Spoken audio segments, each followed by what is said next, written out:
Kita ambil contoh kasus yang nampak sekarang ini kan persoalan ijazah palsu. Sekarang kita lihat kasusnya, Pak. Logika akal sehat, Bapak Ibu punya ijazah, datang bawa selesai, betul apa tidak? Tapi pertanyaannya, mengapa skenario ini harus dibuat?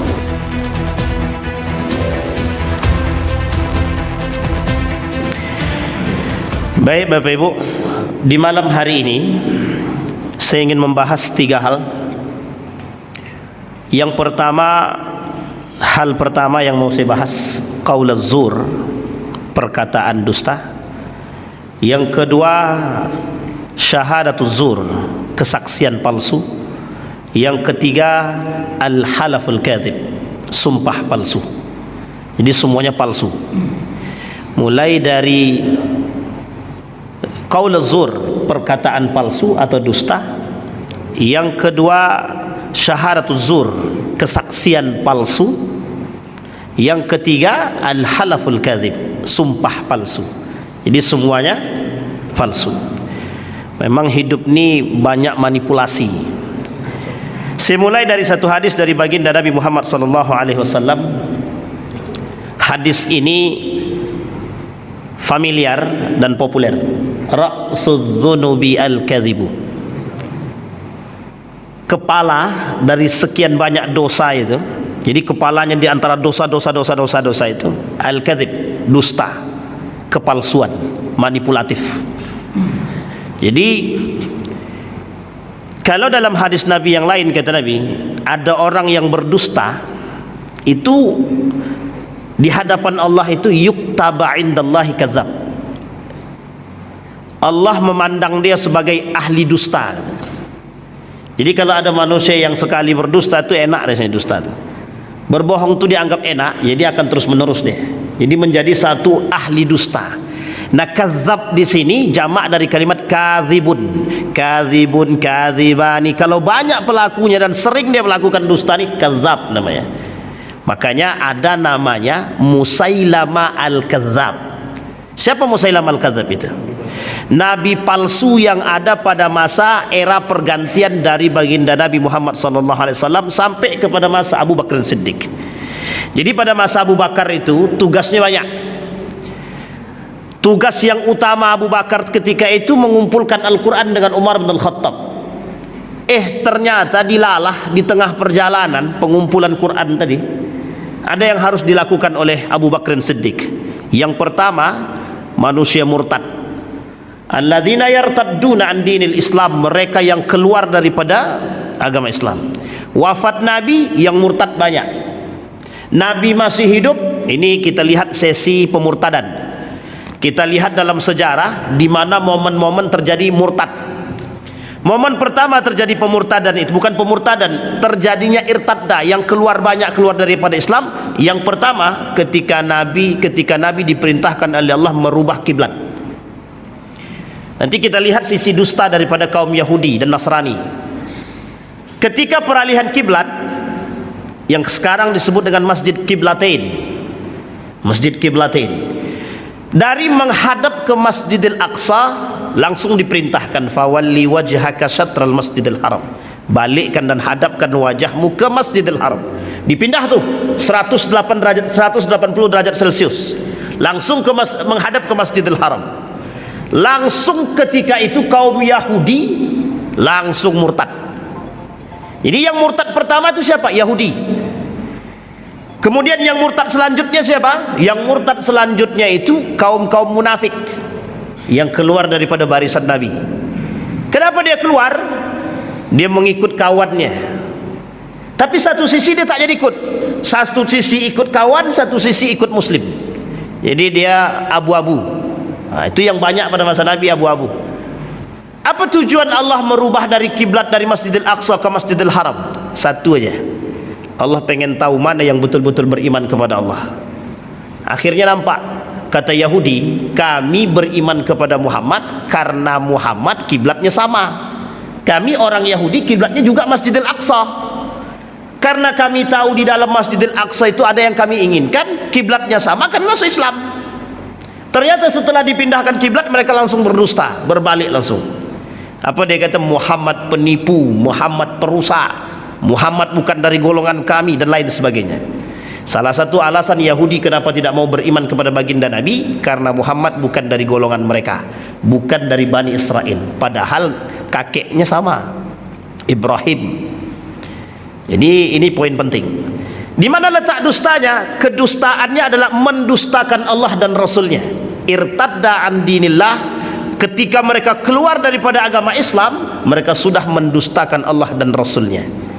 Maka di situ kelihatan tuh yang pura-pura beriman tuh siapa?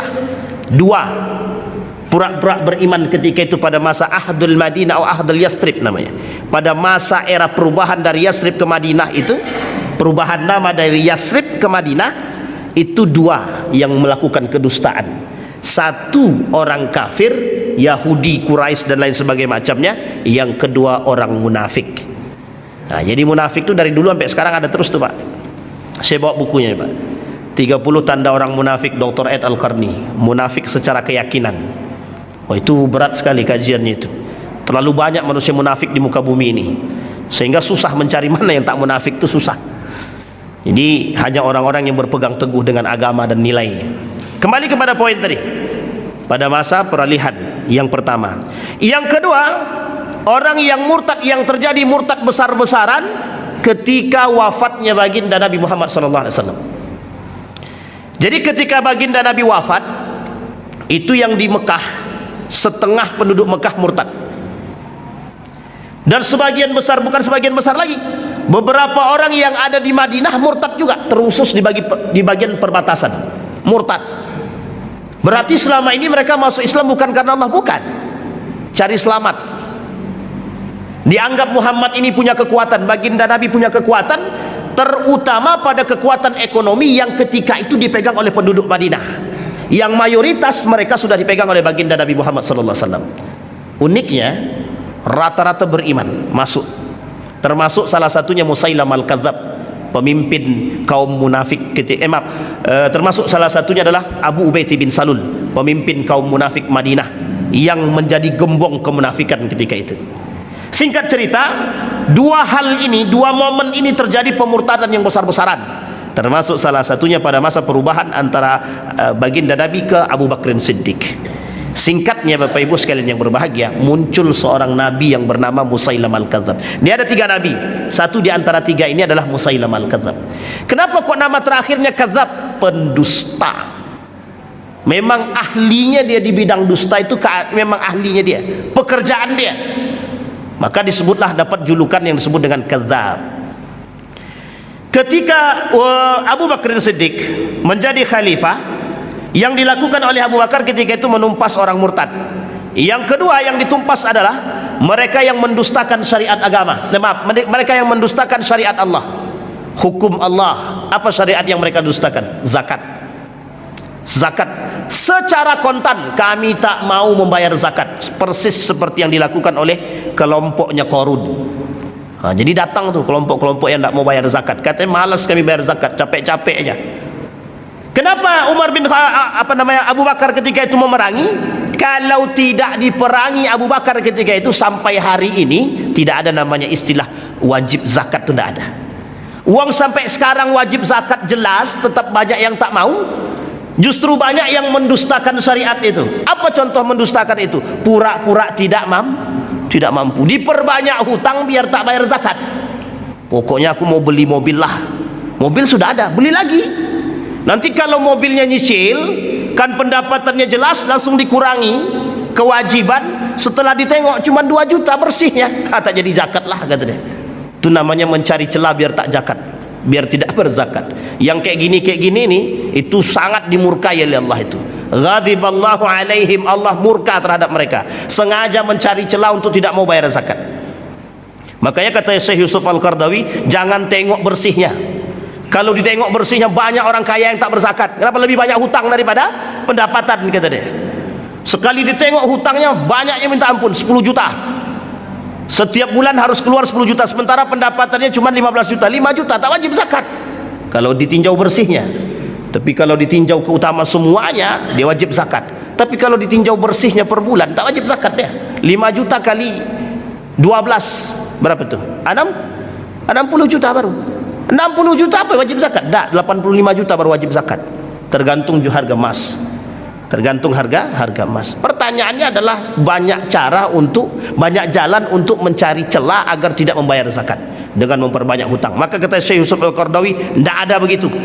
Pokoknya hitung semuanya.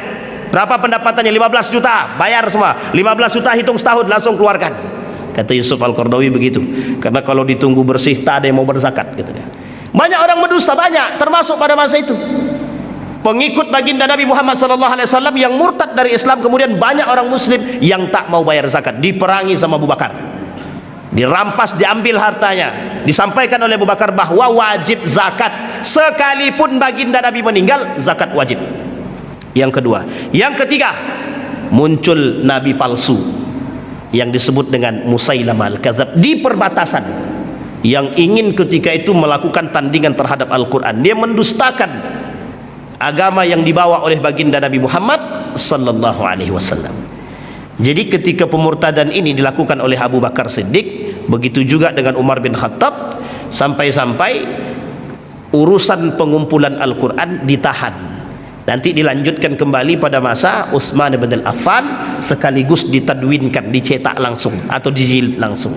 Ini masa kedustaan. Nah, dalam poin hari ini kita bahas yang pertama, qaul zur, perkataan dusta.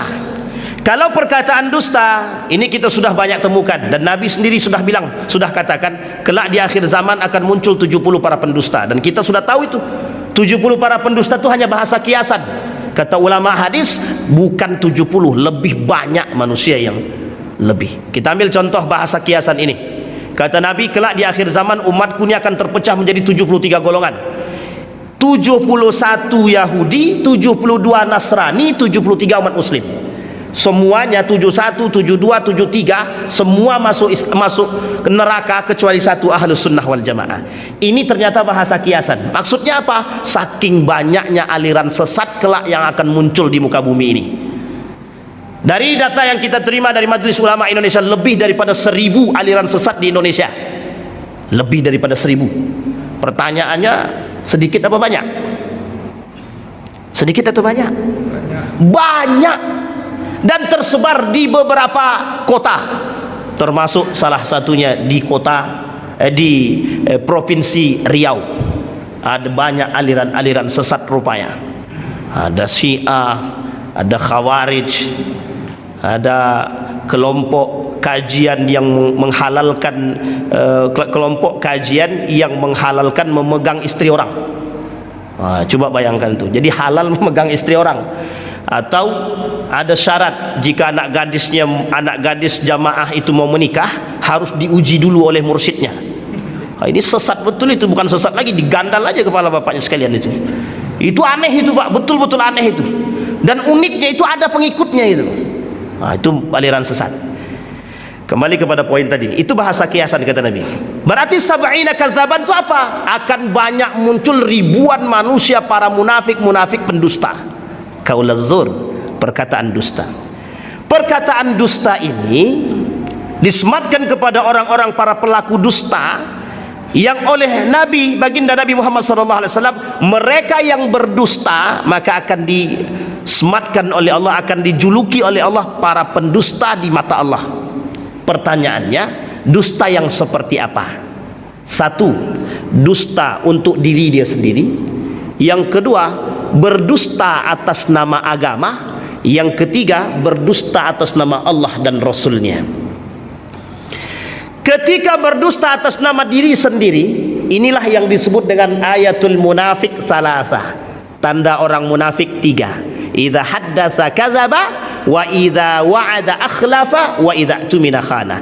Ketika bicara dusta, ketika berjanji mengingkari, ketika dikasih amanah berkhianat. Tapi ada poin yang lebih besar, 2. Berdusta atas agama, atas nama agama, dan berdusta atas nama Allah dan Rasulnya. Memang agak mirip. Man kadzdzaba alayya muta'ammidan falyatabawwa maq'adahu minan nar. Barang siapa yang berdusta atas namaku, kata Rasul, sudah disediakan oleh Allah nerakanya jahanam. Ada orang yang berdusta atas nama agama. Ada. Apa contohnya? Menjual agama untuk segala hal. Mohon maaf ya, jangan tersinggung Pak, jangan tersinggung pokoknya. Kalau tersinggung berarti pelaku. Kalau tak tersinggung, alhamdulillah. Ada orang kampanye dengan agama. Orang yang kampanye dengan agama itu dusta agama. Dusta agama, dusta agama. Kenapa? Yang paling enak untuk dijadikan kampanye di akhir zaman itu memang agama. Memang agama. Karena orang banyak tertipu dengan lisan yang menjual agama. Ada Allah sebutkan dalam Al-Quran, ada yashtaruna bi ayati samanan qalila, mereka memperjualbelikan agama dan dusta. Dan disampaikan tuh. Yang kedua, yang ketiga, orang yang berdusta atas nama Allah dan Rasulnya. Demi Allah, sama bagian daripada qaul zur. Atau ada yang mengatakan ayat Al-Quran pada hakikatnya bukan ayat Al-Quran. Ketika dia berbicara di depan orang, wa qala Allah Ta'ala, dia bicara begitu. Dia tahu yang mendengarkan ini enggak mengerti Al-Quran, dia sampaikan persoalan Al-Quran padahal bukan Al-Quran, dia berdusta atas nama Allah. Dan ini yang dikatakan oleh baginda Nabi Muhammad SAW. Banyak orang yang menyebarkan hadis-hadis palsu dan semua berdusta atas nama Rasulullah. Maka Bapak Ibu sekalian yang berbahagia, ketika perkataan Nabi yang memang bukan Nabi yang berbicara, ini harus kita cross check dulu kebenarannya. Yang kita takutkan bukan perkataan Nabi, kita katakan perkataan Nabi. Oh, ini masalah. Contoh, an-nazafatu minal iman, itu bukan perkataan baginda Nabi, hadis dia palsu. Tapi kami tahunya an-nazafah minal iman, kata para ulama hadis, hadisnya palsu. Berarti dusta, dusta. Tapi ada yang mengatakan hadisnya dhaif jiddan. Baiklah, kalau ada yang katakan hadisnya dhaif jiddan, setidaknya itu mendekat kepada keragu-raguan. Maka kata seorang ulama hadis, ya Syekh Mustafa Ali Mustafa Yaqub bilang an-nazafatu minal iman itu adalah hadis palsu. Seorang pakar hadis Indonesia kata ada. Baik, itu qaul zur, perkataan dusta. Sekarang kita lihat pada poin perkataan dusta ini. Sekarang yang banyak dilakukan manusia yang mana? Berdusta atas nama diri sendiri atau kepentingan diri sendiri, atau berdusta atas nama agama, atau berdusta atas nama Allah dan Rasulnya. Orang yang berdusta atas nama sendiri, dia bagian daripada kemunafikan, tapi nifaknya nifak kecil, munafik kecil. Ada orang yang berdusta atas nama agama dan Rasulnya dan Allah, maka mereka masuk dalam kategori nifak akbar, munafik yang besar. Ini poin penting, Pak. Jadi jangan coba-coba mempermainkan agama. Jangan dianggap isu agama itu mudah dipermainkan. Tantangannya adalah menjadi manusia munafik. Orang munafik yang munafiknya seperti ini, nerakanya sudah disiapkan jahanam. Uang munafiknya sifat saja bisa berbahaya, apalagi munafiknya secara i'tiqadi, keyakinan. Wah, ini masalah, Pak. Apa contoh orang yang berdusta atas nama Allah, mempermainkan syariat dan agama? Apa contohnya? Orang-orang yang memunculkan aliran sesat, orang-orang yang memunculkan aliran-aliran yang tak sejalan dengan agama. Ini Bapak Ibu saya sampaikan, dulu kami pernah menemukan, ini berulang kali saya ceritakan, ada aliran solat tanpa sehelai benang pun. Itu yang untung siapa, yang buntung siapa, kita tidak tahu itu. Jadi Bapak Ibu boleh solat, mereka harus solat tidak boleh menggunakan sehelai benang pun, biar lebih suci gitu ya. Jadi solatnya bertelanjang, dan tak boleh di tempat umum, harus di kamar suami istri. Itu pernah ada dan pernah tenar pada masanya. Apalagi sekarang nih banyak orang-orang yang mengatasnamakan Allah. Aku mendapat mimpi, dapat wahyu dari Allah bahwa engkau adalah istriku. Nah, ini nampak kali sesatnya itu. Nah, makanya ada film namanya Walid Nak Dewi. Itu film bukan film, itu diambil dari cerita fakta. Bapak Ibu bisa temukan cerita itu di mana-mana. Kalau mau tahu cerita itu banyak di mana, nah, datanglah ke Indonesia. Banyak di beberapa tempat ada, bisa kita temukan.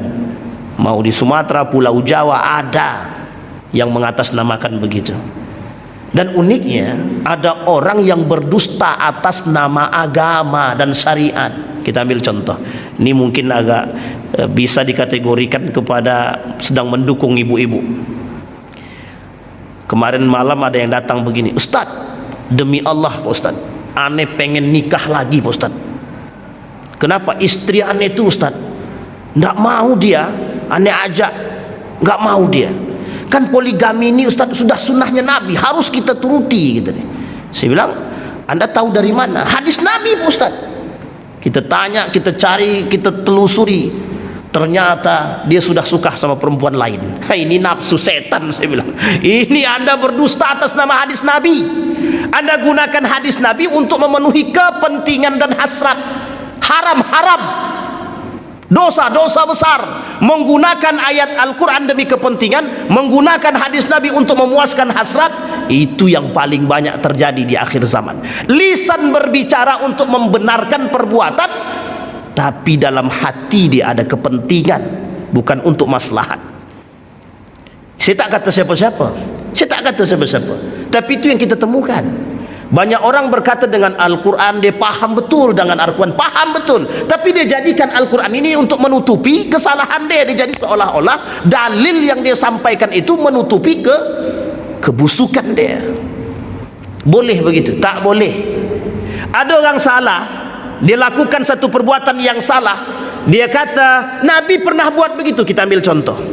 Ini saya kasih contoh ilustrasi, tapi jangan dicontohkan, khusus bapak-bapak jangan dicontohin. Nabi satu ketika sedang duduk di pohon kurma. Ketika duduk di pohon kurma, lari seorang pemuda di hadapan Nabi. Ketika itu Nabi sedang duduk. Sedang duduk Nabi di situ, kemudian datang tentara Quraisy mengejar pemuda tersebut. Berhenti di hadapan Nabi, dia tanya begini, "Hei, adakah kau melihat seorang pemuda lari di sini?" Kemudian Nabi bilang begini. Nabi terfikir nih, ini mesti orang-orang Quraisy ini mau nangkap anak tadi nih, mau dibunuhnya nih. Singkat cerita, Nabi dari duduk kemudian berdiri. Apa kata Nabi? Semenjak aku berdiri di sini, aku tak ada lihat orang yang lari di sini. Nah, ini bapak-bapak jangan jadikan ini sinyal-sinyal ya. Tenang-tenang ibu-ibu, ingat-ingat itu baik-baik. Pertanyaannya, Nabi dusta enggak? Nabi tak dusta, kata Nabi, semenjak aku berdiri di sini, aku tak ada lihat orang lari. Tapi kalau Nabi katakan semenjak aku duduk di sini tidak ada orang lari, Nabi dusta enggak? Dusta. Padahal dustanya Nabi, kalau Nabi pun tetap duduk, Nabi berdusta untuk menyelamatkan nyawa orang tadi, dibenarkan. Bukan untuk kebaikan, tapi ada yang lebih penting daripada hal demikian, nyawa. Sehingga Nabi kemudian berdiri, Nabi tidak mau berdusta. Nabi berdiri, semenjak aku berdiri aku tak lihat orang lewat di sini, kata Nabi. Memang tak salah. Nabi mempertaruhkan nyawa orang. Yang uniknya itu oleh suami-suami dijadikan tadi aku tidak ada, demi Allah aku tidak pernah dusta.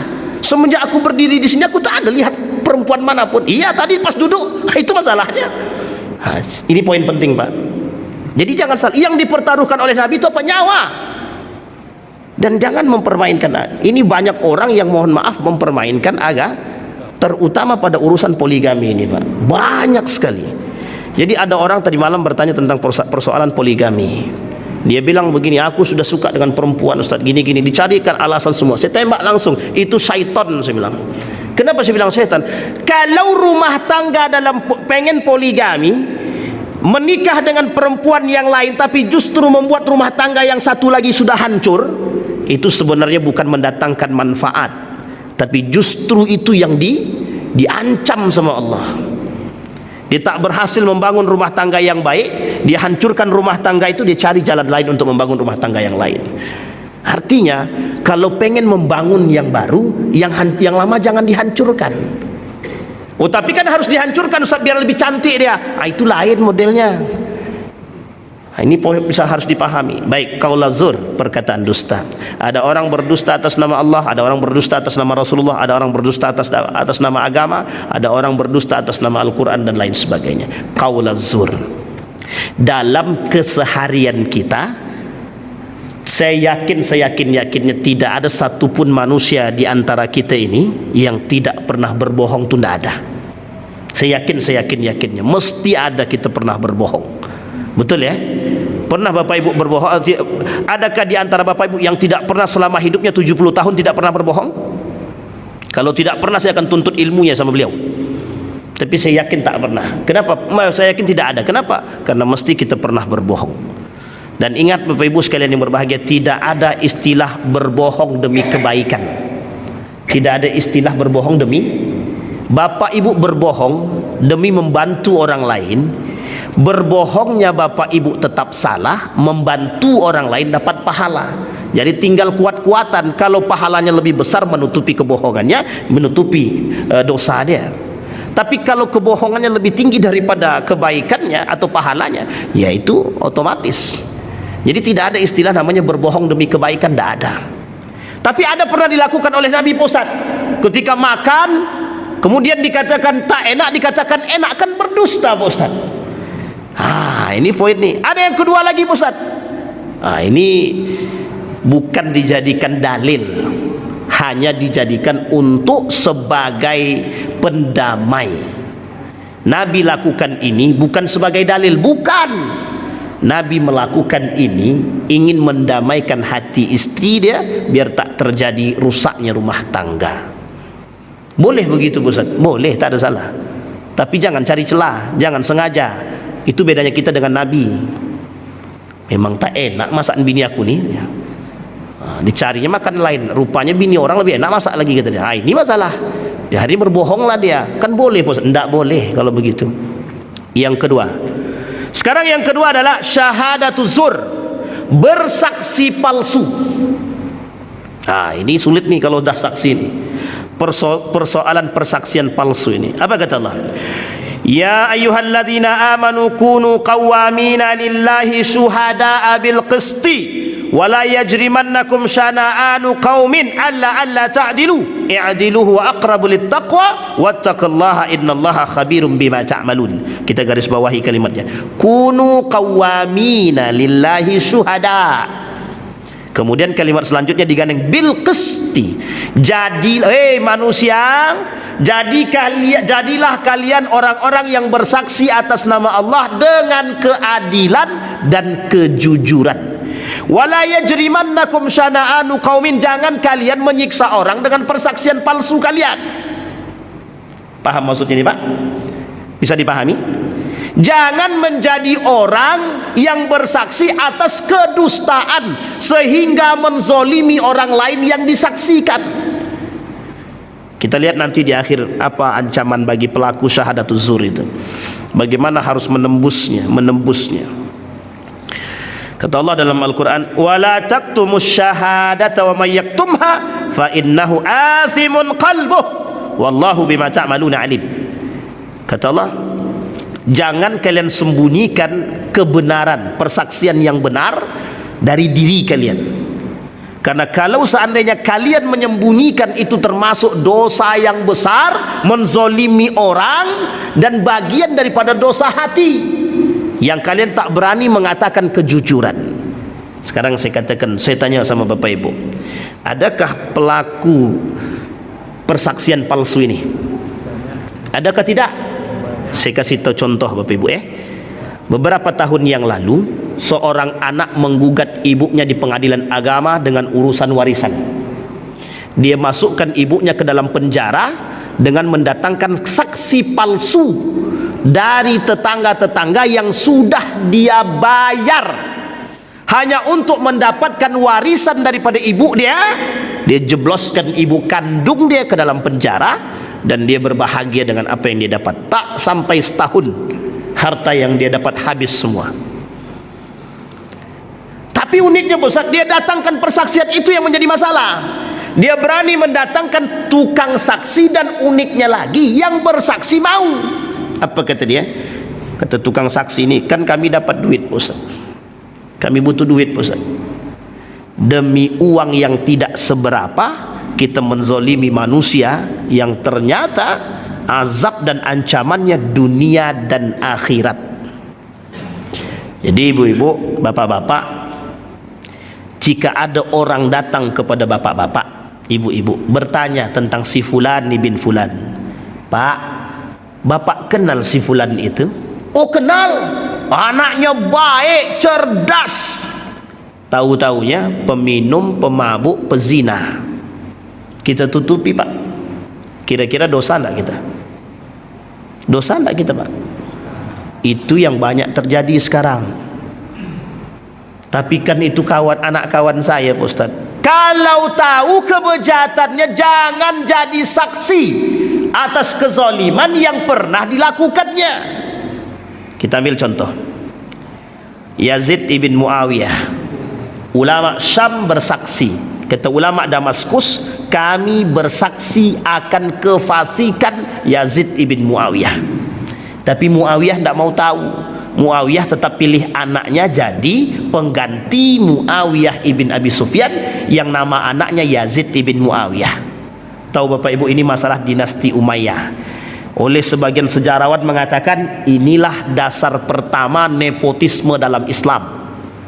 Jadi nepotisme dimulai pertama kali dalam Islam, perubahan sistem khilafah menuju dinasti, dari khilafah ke dinasti, yang dilakukan oleh sahabat Nabi namanya Muawiyah ibn Abi Sufyan, yang langsung memilih anaknya. Oleh ulama Syam sepakat kefasikan Yazid ibn Muawiyah.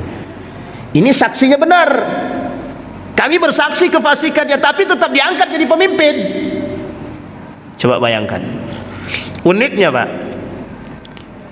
Orang yang fasik karena sistemnya dinasti tetap dipilih. Padahal ketika itu masih ada sahabat Nabi, masih ada Ibnu Umar, Ibnu Zubair, Ibnu Umar, ada Al-Husain, masih banyak sahabat Nabi yang ada. Abu Musa Al-Ash'ari, kemudian ada lagi ya Abu Musa Al-Ash'ari yang melakukan negosiasi dengan Ali bin Abi Thalib. Uniknya Muawiyah tetap pilih anaknya yang disaksikan kefasikannya oleh. Kalau disaksikan kefasikannya dan tahu kefasikannya, maka Bapak Ibu sekalian yang berbahagia, mohon maaf, ini saya sampaikan, jelas kefasikan seseorang dan kita tidak pengen dia naik. Kalau dia naik, kefasikan makin terjadi, maka menyampaikan kefasikan dia agar tidak dia bisa naik menjadi seorang pemimpin, menyampaikan kefasikan dia kepada orang lain agar orang lain tidak memilih dia, dibenarkan dalam agama. Dibenarkan dalam agama. Ada satu hal, ghibah yang dibenarkan itu. Nah, tapi ini bukan menjadikan jalan untuk ghibah ya. Pokoknya Ustaz kami kan mau gibahin dia, kan benar kata Ustaz, boleh. Enggak. Gibah yang dibenarkan itu salah satu di antara tiga.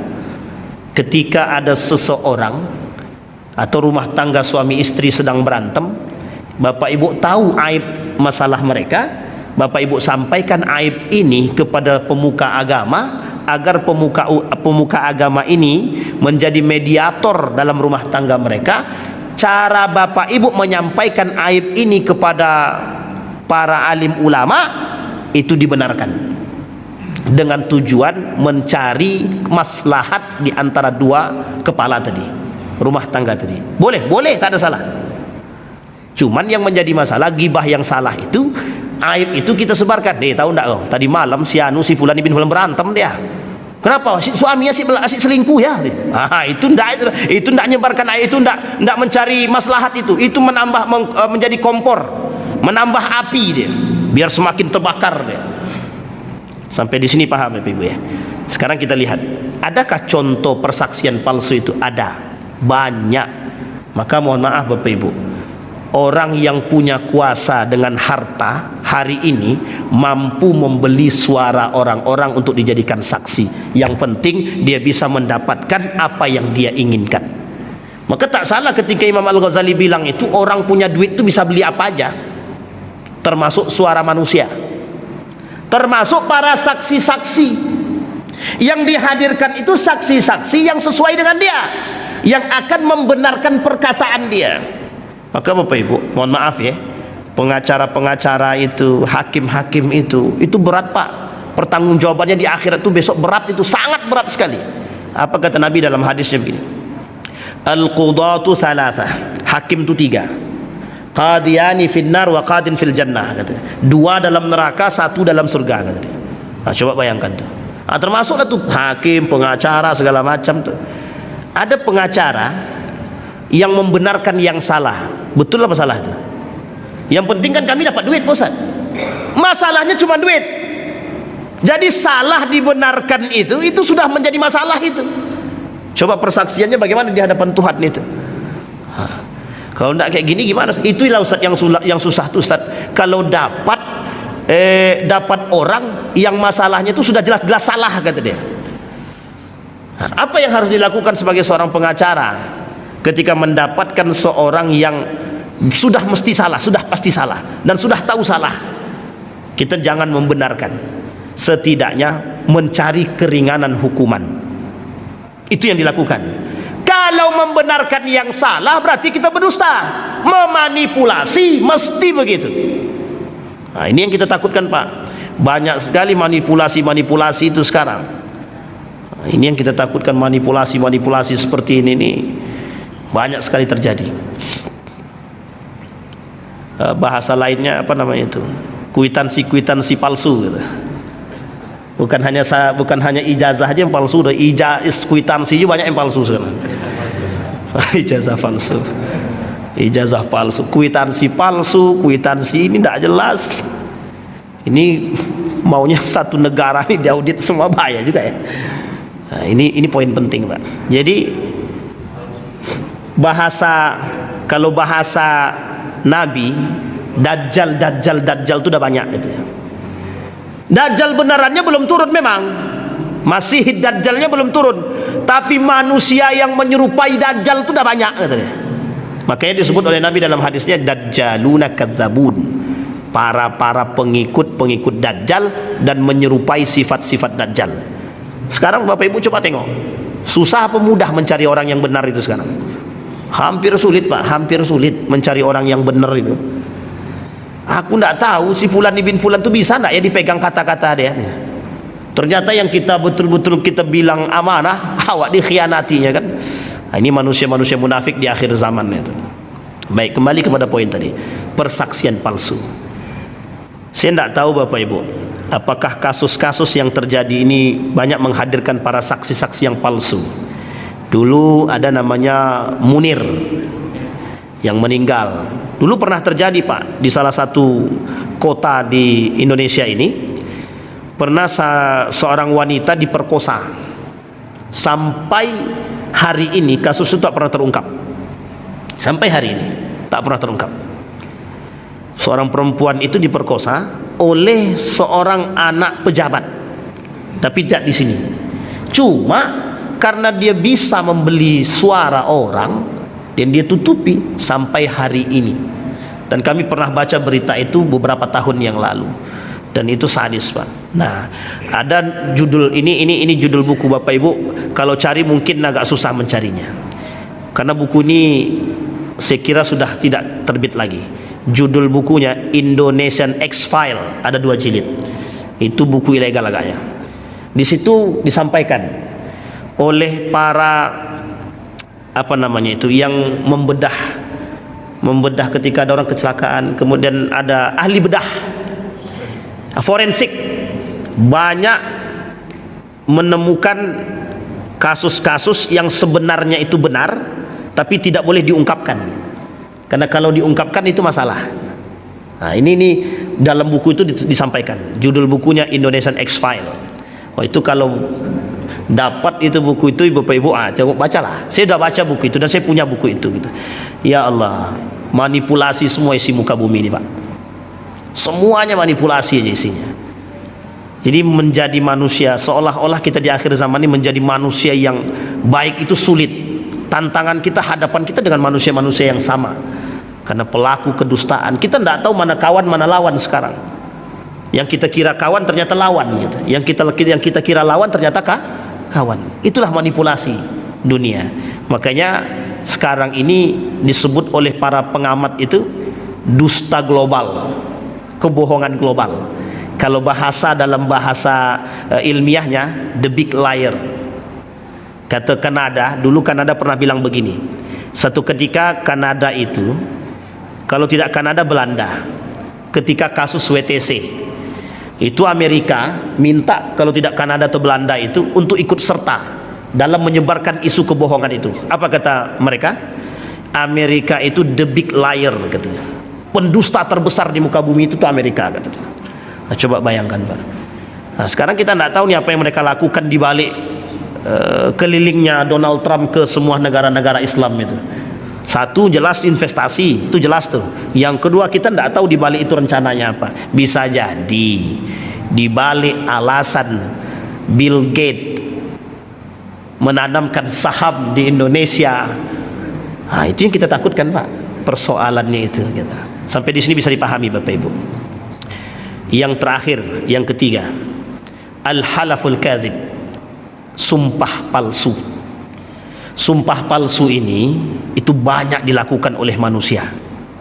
Aku bersumpah pokoknya kalau aku duduk ini tak usah kita bahas lagi Ustaz, itu dah banyak itu. Memang begitu isinya, memang sumpah yang tak pernah bisa dikerjakan. Maka kata para ulama, jangan mudah bersumpah, karena orang yang mudah bersumpah pasti mudah mengingkari. Sekarang kita lihat Bu, ini kita ambil satu kasus, tapi bukan untuk kita bukan untuk menjustifikasi kasus ini, tapi kita ajak Bapak Ibu berfikir dengan akal sehat dalam kategori kedustaan. Kita ambil contoh kasus yang nampak sekarang ini kan persoalan ijazah palsu. Sekarang kita lihat kasusnya Pak. Logika akal sehat, Bapak Ibu punya ijazah, datang bawa selesai, betul apa tidak? Dah selesai itu Pak. Tidak perlu ada menghabiskan dana sekian, ini sekian, tidak perlu turun tangan, tidak perlu apa-apa, tidak perlu Pak. Tapi pertanyaannya, mengapa skenario ini harus dibuat? Seolah-olah manusia itu yang sehat itu bukan akalnya. Mereka manusia hari ini dipertontonkan oleh Allah di hadapan manusia bahwa kebodohan itu begitu nyata, sehingga yang satu hal yang bisa dinalar dengan akal sehat ini dipaksa untuk tidak menalarnya dengan akal sehat. Maka tak salah Pak ketika Rocky Gerung kata manusia sekarang ini banyak yang akalnya tak sehat. Kenapa kita diputar Pak? Diputar. Di mana letak sehatnya? Tidak ada Pak. Coba bayangkan, manipulasinya itu di situ Pak. Begitu juga dunia ini Pak, sama. Kenapa Donald Trump menginginkan hal demikian? Karena Donald Trump inginkan negara Yahudi. Donald Trump inginkan cita-cita Israel, tapi cari cara yang lain. Dibuat manipulasi sedemikian rupa. Ada perjanjian Abraham, ada perjanjian A, B, C, D, investasi. Donald Trump menjanjikan kepada Saudi Arabia itu membantu pariwisata Saudi Arabia, dengan catatan Saudi Arabia mau berinvestasi ke Amerika, dan ada dannya Pak, mau ikut serta dalam perjanjian Abraham. Bapak Ibu harus paham perjanjian Abraham itu apa. Yang punya Abraham itu cuma satu Pak. Yang punya Abraham, yang ada bahasa Abraham itu cuma satu yang punya, Yahudi. Selain Yahudi tidak ada yang punya Abraham, karena pemahaman Yahudi cuma satu, agama Abraham, namanya Abrahamic religion. Coba bayangkan itu kedustaannya bagaimana model permainannya. Makanya disebut dengan dusta global sekarang, manipulasi global. Uniknya kita yang akal sehat tadi dibuat tidak sehat, disuruh mengikuti urusan-urusan yang seperti ini, dipaksakan untuk mengikuti itu, biar urusan yang lain terasingkan dan tidak tercover dan tidak terfikirkan. Kalau kita umat muslim tak ada yang mau memboikot produk Israel, coba bayangkan berapa juta yang mereka hasilkan setiap hari dan mereka gunakan untuk membeli alat hanya untuk menghancurkan. Coba bayangkan cara mereka menutupi dengan tangan-tangan yang lain. Hidup ini cuma manipulasi. Datang orang-orang yang bersumpah wallahi, bersumpah atas nama Allah, bersumpah atas nama Rasulullah. Uniknya lagi, ada orang bersumpah yang sekarang ini bisa kita temukan Pak, kami bersumpah pocong, kata dia. Astagfirullah wa atubu ilaik. Bersumpah atas nama Allah dan Rasulnya, jika diingkari wajib bayar kafarat, wajib. Orang yang bersumpah atas nama Allah wajib bayar kafarat, setidaknya puasa 3 hari, wajib bayar kafarat. Ini ada orang bersumpah atas selain Allah, kafir. Orang yang bersumpah atas selain Allah, selain agama, kafir. Bisa dipahami Bapak Ibu ya? Ada 3 poin. Maka apa ancaman ketiga-tiga ini? Yang pertama, kalau orang itu berdusta, dustanya hanya untuk diri dia, bukan atas nama agama dan Allah, maka dia masuk dalam kategori munafik atau nifakul asghar. Tapi kalau dia sudah munafik atas nama mengingkari atau berdusta atas nama Allah dan Rasulnya, nifaknya nifakul akbar, nerakanya jahanam. Yang kedua, orang yang bersumpah palsu, orang yang bersyahadat bersaksi palsu, apa ancamannya? Wajib bagi dia membersihkan orang yang sudah disaksikan. Wajib. Kalau orang yang disaksikan itu ternyata mengalami kerugian materi, wajib diganti di dunia. Di akhirat semua kebaikan-kebaikan dia akan diberikan kepada orang yang disaksi. Yang ketiga, ada yang disebut dengan sumpah palsu. Orang yang bersumpah palsu atas nama Allah, maka dia wajib bayar kafarat. Yang kedua, dia berdosa, Allah tak mau melihat mereka, Allah tak mau mensucikan mereka, Allah tak mau berbicara dengan mereka, bagi mereka azab yang sangat pedih, Allah laknat mereka, Allah masukkan mereka ke dalam neraka jahanam. Jadi masih mau berdusta, Pak?